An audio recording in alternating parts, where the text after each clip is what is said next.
successful content generation. We did a poll towards the end of 2010 and asked everybody, what's your biggest challenge with social media? And the #1 thing that came back was generating content. How do I generate content that's going to be successful out there? So we're going to share some ideas about that, talk about maybe some approaches and how people can go about doing that better. Get some ideas from people about how they're approaching generating content. Participating, reading, talking, looking, posting, doing all these things, and why. We want to get to the bottom line of why and how can we track this and how come we're doing this on a regular basis. This morning, we get here at like 6 o'clock in the morning to set up, and we got done a little bit early, and there were 3 of us all talking, and I looked up, and all 3 or 4 of us were sitting there looking at our phones, looking at something up, having a conversation. I thought that was so funny that we're talking, but we're all looking at our devices for information. I think that you're gonna see that more and more as people are just using these devices. By 2012, more information is going to be consumed by your mobile device than through any other medium that you absorb things on, which should make for great driving out there, I think.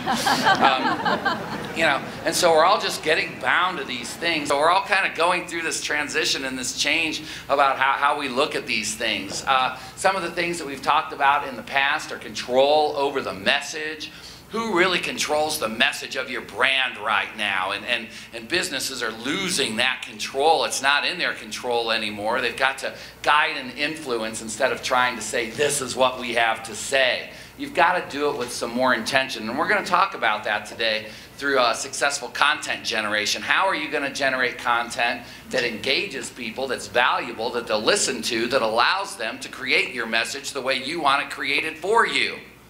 And I don't mean it in a sneaky way. I mean it in a very above the board, with intention. This is what you need to figure out what to do, and how do you go about doing that? And so we're going to talk about that today. Building of communities around your brand. We have to build these communities because it's going to be the only way to reach people going forward. We're gonna say that if it doesn't have relevancy, and if it's not aimed towards you, and if it doesn't provide value to you immediately, you're probably not consuming it anymore. You're going to say, oh, okay, this is the time where I go do this, or I look down, or I check my phone, or I do my tweets, or I don't know, whatever you do. Complete brand transparency. My gosh, I just keep hearing more and more and more about, hey, Jennifer, can you share your story when you were out to eat at Morton's the other night? Good morning. So I was at Morton's on Saturday for Valentine's Day, and it was crazy busy, packed, and I realized why we don't go out on Valentine's Day anymore. So we checked in, and they said, great, way you checked in. I said, so do we go to the bar? Yeah, go to the bar. So we went and sat at the bar. Probably 10, 15 minutes went by. The bartender was just complaining, basically bitching about being there, and we still didn't have a drink. So I tweeted at Morton's, horrible service, bad start to the night. Went through the meal, the waitress stood up, we've got meat, we've got meat, we've got meat, and it was just like she could care less that we were there, and she certainly didn't want to be there. So by the end of the evening, the general manager came over, sat down, asked how our experience went. I asked, do you really want to know, or do you want the, it was great, thank you? And they said, no, I really want to know. So by the end of the evening, we ended up with another $150 gift certificate. I'm not sure, but Morton's did tweet me on Monday, which I thought was a little late considering it was Saturday evening, but I'm not sure if they were connected, but they did respond. Yeah. So here's the premise of things and the way the world might change. You're sitting there at a restaurant, you're having a poor experience, and I'm going to say if this didn't happen directly, this is what is going to happen. You know, where you'll tweet about something, somebody at the organization is looking to see how things are going out there in the world in real time, and you might be able to get results. Amazing, and what a fundamental change where I don't need to say anything to my waitress who I don't necessarily believe cares about what I have to say. I can go straight up to somebody who is going to take care of it. I've even heard stories lately about people that have called customer service. Customer service says, I can't do anything, I can't do anything, I can't do anything, tweet about it, and they get put through to a special customer service that actually has some authority and who cares and says, oh my gosh, this is going out there to the world, we better care about it. And what a fundamental change. And what does that mean to businesses? And how do they need to listen? And how could they possibly keep up with these sorts of things? And what's that going to demand? So everything is real time, on demand, has to happen. We've got to pay attention. We have to listen. Kind of phenomenal change that's taking place.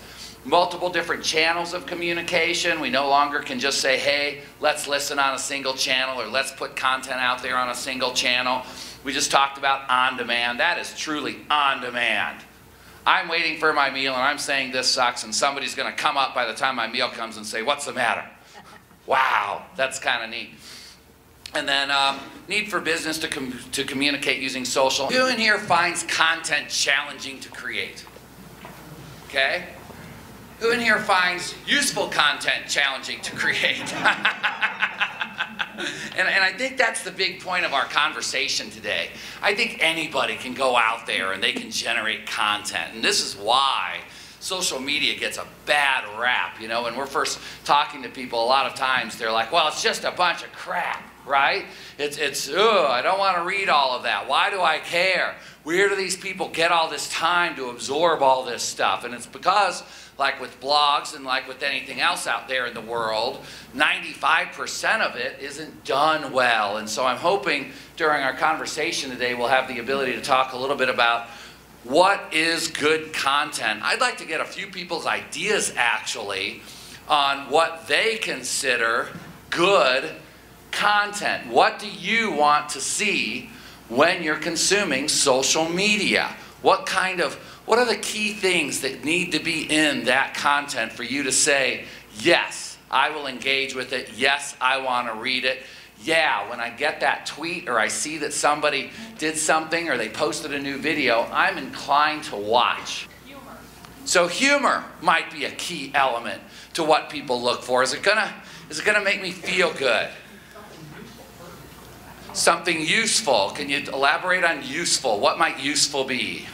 I'm in insurance, so when I put stuff out there, I try and make it educational to the person. A lot of people don't even understand what's in their own policies, so we'll have a little breakdown of one little piece of coverage actually is how it pertains to them, why they need it. So how to do something better in your life. Something that's important, something that you may not understand, that I can help you do better. Jim. I like it to be sincere. Want it to be sincere. You don't want to be sold. You don't want it to be a come on. You want it to be a, hey, I'm doing something for you. To build off that, before I got into social media and things, my background was in broadcast journalism, and we were taught, make the story meaningful on Main Street and be consistent. And I think that's what a lot of people are saying, but make it meaningful on your target's Main Street. And you said something else also, meaningful and consistent, right? So if I'm always useful and humorous and meaningful, but I'm not consistent and I throw in random things every once in a while, I might be less inclined to always look at what you have to say. We look for creative interpretation, the so what, if you will. It's nice to have the facts, but it's also better to have someone you trust say, this is why it matters. How to use it. This is why it's important. Do this. Matt, can you, yeah.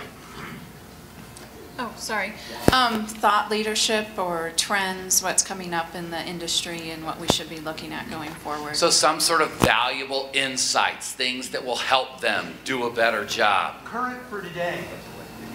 Current. For today. I don't care what's going to happen in 2 years. Okay. So what do I need to do right now? That speaks to this on-demand sort of a thing. So we're talking about trends here, which might be what's important in 2 years, but you're also saying, hey, yeah, that's great. Nobody really knows. What do I need to do right this minute? Well, yeah, because you can get futuristic kind of predictions, but it matters today what's going on. Yeah, tell me what I need to do right now. And I would kind of say that people are getting more that way. Blah, blah, blah, you know, and then, no, I need to know what it is.